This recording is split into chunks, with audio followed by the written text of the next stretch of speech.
Igihe kimwe umukire yari yibereye mu busitani bw'inyubako ye. Umugabo wasaga n'umusabirizi yinjira mu nyubako, yegera wa mukire. Arangije aramubwira ati, ndimo ndagurisha amatike y'amahirwe. Ese waguze itike imwe ko ntawamenya ko ushobora gutsindira igihembo kiruta ibindi cya miliyoni imwe y'amadolari? Umukire ati, genda singura. Ayo natsindira se nayamaze iki ko ntacyo nyennye? Ubuzima bwarampiriye, nta tombora nshaka gukina. Wagurishaga amatike ati, nyamara wagerageza amahirwe, ntawamenya ushobora gutsinda. Burya ntawanga ijana mu rindi. Umukire yabonye umugabo akomeje guhatiriza, mu rwego rwo kumwikiza agura itike. Mu by'ukuri yayiguze ashaka ko uwo mugabo ava aho ngaho, akagenda akareka kumutwarira umwanya. Ku munsi wakurikiyeho wa mugabo yagarutse kuri rwa rugo, arakomanga barakingura. Abwira wa mukire ati, nturebe ibyo nakubwiraga? Uzi ko nimero ya tike waguze ejo hashize ariyo yatsindiye igihembo nyamukuru cya miliyoni imwe y'amadolari? Umukire yaratunguwe uburyo yabikoze yikinira, atabishyizeho umutima, none akaba ariyo munyamahirwe utsindiye igihembo kiruta ibindi. Umukire yahise abwira uwo mugabo wacuruzaga amatike ati, ngomba kuguhemba rwose nkaguhindurira ubuzima. Ariko mbere yo kuguhindurira ubuzima, ndashaka kureba urwego rwawe mu gukora amahitamo mazima. Ibyo nagezeho byose nabikesheje amahitamo nagiye nkora. Ibyo naguha byose nta kintu byakumarira mu gihe utari umuhanga mu gukora amahitamo mazima. Nshobora kuba ndi umunyamahirwe kukurusha, n'ikimenyimenyi ninjye ubashe gutsindira igihembo nyamukuru muri tombora. Aya madolari nsindiye sinyakeneye cyane kukurusha, kubera ko ubutunzi bwanjye buyakubiye inshuro ibihumbi. Ariko ndashaka kuguhindurira ubuzima kubera ko ari wowe watumye nyine iyi tombora. Mu rwego rero rwo kumenya ko igihembo ngiye kuguha kizakugirira umumaro, birasaba ko ukoresha ubwenge bwawe mu gukora amahitamo mazima. Niwinanirwa, biraba ari wowe ubyiteye. Umukire ati, kandi nuhitamo neza, ubuzima bwawe bushobora guhinduka ubuziraherezo. Urahitamo iki? Ari ukuguha ibihumbi 25 by'amadolari none ahangaha, cyangwa kuguha amadolari ibihumbi 10 buri mwaka kugeza igihe uzapfira? Icyo urahitamo nicyo kiragena ejo hazaza hawe. Ari ukuguha ibihumbi 25 by'amadolari none ahangaha, cyangwa ukajya utegereza mu gihe cy'umwaka, uko umwaka ushize nkajya nguha ibihumbi 10 by'amadolari. Umugabo yabitekerejeho akora imibare. Ahari yaratekerezaga ati, ngereranyije n'icyizere cy'ubuzima nsigaranye, naba nsigaje byibuze nk'imyaka hagati ya 30 na 35 cyangwa 40 yo kubaho. Bivuze ko aramutse ahawe ibihumbi 10 by'amadolari buri mwaka, imyaka 40 yazajya gushira umukire amaze kumuha hafi 1/2 cyayo yatsindiye muri ya tombora. Ni nk'ibihumbi 400 by'amadolari yaba amaze kumuha. Yamaze nk'isaha yose abitekerezaho, ariko igisubizo yahaye umukire cyaratunguranye.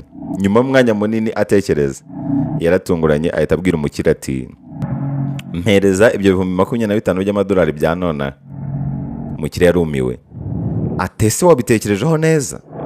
Wigomwe ubuzima bwiza bw'imyaka yose usigaje ku isi?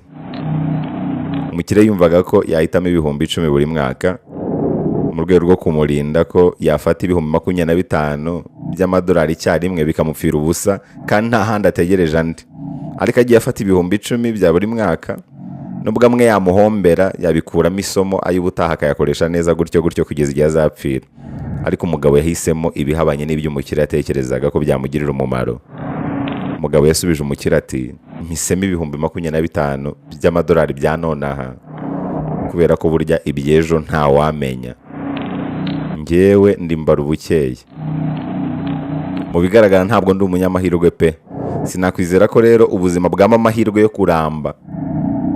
Sinakwizera ko ubuzima bwatuma mara imyaka myinshi ishoboka. Reba nk'ukuntu wowe uri umunyamahirwe. Umunsi wa mbere uguze itike uhise utsindira igihembo kiruta ibindi byose. Ufite impamvu nyinshi zo guteganyiriza ejo hazaza. Ariko njyewe nta mpamvu n'imwe inyemerera kwizerera muri ejo hazaza, kubera ko amahirwe y'ubuzima ntangana. Ntawamenya, wenda niba nzaba nyiri muzima mu mezi 6 ari imbere. Niyo mpamvu mpisemo kubara ibya nonaha, kubera ko ari byo nzi ndetse mbasha kubamo. Umukire yamuhaye 25 by'amadolari by'ako kanya nk'uko yabimusezeranyije. Umugabo aramushimira arangije aragenda. Aha rero harimo isomo rikomeye. Bamwe bashobora gushyigikira uruhande rw'umukire, abandi bagashyigikira uruhande rw'umucuruzi w'amatike. Buri wese ashobora kugaragaza impamvu z'uruhande ahagazeho, ariko mu by'ukuri isomo ry'uyu munsi riratwigisha ibijyanye n'ubuzima bwa nonaha. Iby'ejo bibara abejo, kubera ko ubuzima ni none. Inyarwanda bivuze neza ngo amavuta y'umugabo ntamuraye ku murundi. Amahirwe y'uyu siyo yawe. Ni byiza guteganya yego, ariko kuko ubuzima buhoramo impinduka z'urudaca, kuko ubuzima butagira formule, kuko ubuzima budasobanurwa mu buryo bumwe, ni byiza kureba ibya nonaha, iby'ejo bikazabara abejo. Ubuzima ni hano kandi ubuzima ni none. Ibyo ukora, ibyo uteganya ni none. Nta gihe nyacyo uzabona kiruta none, nta wamenya. Iyo ubayeho nonaha byuzuye, ejo hazaza hiyitaho. Igisobanuro cy'ubuzima rero ni none. Ku ruhande runini ubuzima nta ntego yindi bugira uretse none. Ubuzima busobanura ibintu bitandukanye ku bantu batandukanye no ku binyabuzima bitandukanye. Dusa naho twaremwe mu buryo bugaragaza ko ubuzima nta kindi gisobanuro bugira uretse none. Mu buryo bwa kamere y'ubuzima nta n'impamvu yo kugendera ku gisobanuro undi muntu ari we wese aho ubuzima.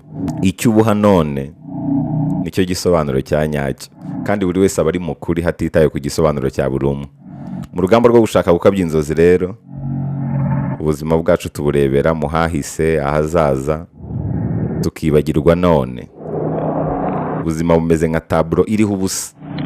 Buri wese agenda yandikaho icyo ashaka cyose uko abishaka, kandi icyo yanditseho nicyo cya nyacyo. Ariko mu by'ukuri, mu buryo bwa kamere, icyo yanditseho akibaho none. Ibindi by'ahazaza n'ahahise ntabwo bibaho. Ahantu honyine biba ni mu bitekerezo. Tekereza nko ku bindi binyabuzima bitari abantu. Ese ihene iyo uyirebye ubona ifite intego y'ubuzima? Iyo witegereje inka, intare, imbwa, ubona bifite intego y'ubuzima? Ibindi binyabuzima bibaho mu buryo bwuzuye, kandi impamvu bibaho mu buryo bwuzuye ni uko bibaho none. Nta hahise, nta hazaza. Twebwe abantu rero duhangayikishwa n'ibyo dutekereza bifite ipfundo ku hahise n'ahazaza, mu gihe inyamaswa zo nta kintu ziba zitayeho ku bijyanye n'ibitekerezo. Icyo zikora ni ukubaho none. Muri make, gukuza ubwonko bwacu cyane byatumye tubaho ubuzima bwuzuyemo imihangayiko. Kuba inyamaswa rero zidafite ubwenge buhagije bwo guha ubuzima igisobanuro n'intego, bituma zibaho zinezerewe no kurusha abantu. Zibaho none. Burya ubuzima ni urugendo ruri hagati ya B na D. B bikavuga birth, D bikavuga death. Ubwo hagati rero harimo C. B, C, D. Iyo C ivuga choice. Muri make uravuka, ugahitamo, ubundi ugapfa. Ikibazo abantu benshi rero iyo bamaze kuvuka birangira batabonye umwanya wo kubaho byuzuye, kubwo kudakora amahitamo yabo bwite ku buzima bwabo, ahubwo bagahitirwamo na sosiyete babamo. Ku bantu bamwe na bamwe ubuzima ni umukino wa nonaha. Buri wese ahitamo igice akinamo, akagira ikintu uko abishaka. Hakabaho intwari, hakabaho n'ibigwari, ariko bose bikarangira umukino urangiye isaha iyo ari yo yose. Umukino wawe rero urangizwa n'urupfu, kandi igihe umukino wawe urangiriye si cyo gihe cy'abandi. Iyo umukino wawe urangiye, ubuzima bukomeza nk'aho nta cyabaye. Abandi bo bakomeza umukino w'ubuzima mpaka umwe akavamo. Ni nko guhabwa ikarita itukura. Uhabwa ikarita itukura ukavamo, abandi bakinnyi bagakomeza bagakina, ariko wenda ukaba wanasimburwa mu buryo bumwe cyangwa ubundi. Mu bundi buryo kandi umuntu yaha amanota menshi y'igisobanuro cya nyacyo cy'ubuzima, nuko ubuzima ari uko buriho. Iyo upfuye ubuzima buba burangiye. Kuba uriho kandi ni nonaha, aho ngaho uri. Ntabwo ari ikibazo cy'imyaka uzamara ku isi, ahubwo ni ikibazo cy'ubuzima wabayeho mu myaka runaka. Ibyo rero bishoboka iyo ubaho none. Nta kindi gihe cyo kubaho kitari none. Rimwe na rimwe bidusaba guhagarika gutekereza, ahubwo tukabaho, kugira ngo tubashe gusobanukirwa neza igisobanuro cy'ubuzima yuko ari none. Iryo somo rero ry'uyu munsi, igisobanuro cya nyacyo cy'ubuzima ni ukubaho none. Ni none. Nta kindi gihe nyacyo uzabona kiruta none. Ibyo ukora byose baho none. N'abategura ejo hazaza, iyo ubayeho byuzuye none, ejo hazaza hiyitaho. nugera ejo hazaba ari none. Ejo hazaza ntihabaho, n'ejo hahise ntihabaho. Ahantu habaho honyine ni none. N'ikimenyimenyi wakubaza ati koma amashyi none, wayakoma bikumvikana. Ariko wakubwira ati koma amashyi ejo hazaza, ntabwo wabikora. Ejo hahise ntabwo wabishobora. Ubuzima rero ni none. Ibindi byose ni ibitekerezo, ibindi byose ni mu bwonko. Hari n'umuhanga wigeze kuvuga ko abantu benshi bahangayikishwa n'ibyo batekereza kurusha ibibabaho. Ibintu byinshi bikubabaza nka 80% ntabwo ari ibikubaho, ahubwo ni ibyo utekereza. 20% ni ibikubaho, ariko ibiguhangayikisha cyane, ibikubabaza cyane, ntabwo ari ibikubaho, ahubwo ni ibyo utekereza, ni ibyo wibuka, ni ibyo uhangayikiye. Igisobanuro cya nyacyo cy'ubuzima rero ni none. Nizere ko iri somo ry'uyu munsi ryabanejeje. Buri uko nshoje ikiganiro mbibutsa ko mba ndi kumwe n'abafatanyabikorwa. Turi kumwe na UHDSS, Universal High Definition Solution Services. Iyi ni kampani ishobora gufasha kwiyungura ubumenyi mu mahanga. Bafite ubwoko butandukanye bwa scholarship. Hari scholarship yo muri Canada maze iminsi mbabwira, ni y'igice, ni ukuvuga 50%. Umuntu asigara yishyura amadolari 5,000 y'amanyakanada, angana na miliyoni 4 z'amafaranga y'u Rwanda ku mwaka, mu masomo nka business, IT, medical course muri undergraduate na postgraduate. Certificate y'icyongereza ntabwo ari ngombwa kubize mu Rwanda. Abashaka gukomeza high school muri Canada namwe mwashyizwe igorora, babafasha no kujyana n'umubyeyi mu gihe umwana ari munsi y'imyaka 18.